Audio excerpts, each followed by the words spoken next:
So my name is Jen Evans. I am an entrepreneur of, I think I'm on my 6th company now. And I'm here today talking about B2B News Network, which is a website that we've developed for companies that are producing a lot of content through content marketing to help them generate leads, acquisitions, and visibility on their content from new audiences they might not have met before.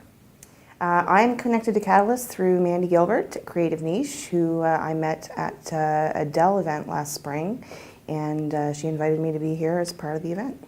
It's been really interesting. This is my first time down in this area. It's been really cool to see the kind of work that's been done by Tony and the Zappos team and how it's reinvigorated the area. I really didn't even know that downtown existed prior to coming to this. So I've only been to Las Vegas 3 times, but I've only ever been at the Strip. So nice to see another side of the city. Really, really fascinating. Amazing group of people. I think the curation of both the content and the people that are participating is really without par.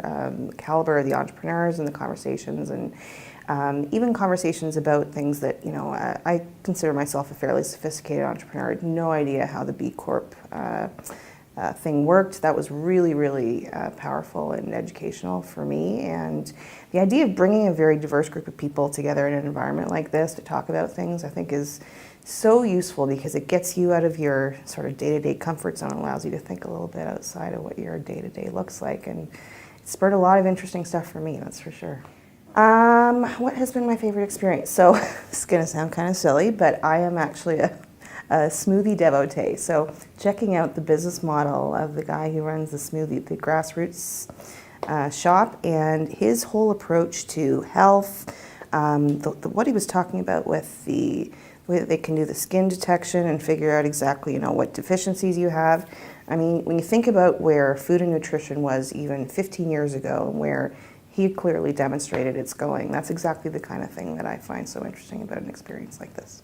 I think exactly that. Watching people take something that has, you know, a very established way of being done in business and really pushing the limits of what that can look like and how it can be. I mean, if I go back to the smoothie shop example again, he's now thinking about turning it into a complete healthcare and lifestyle management business.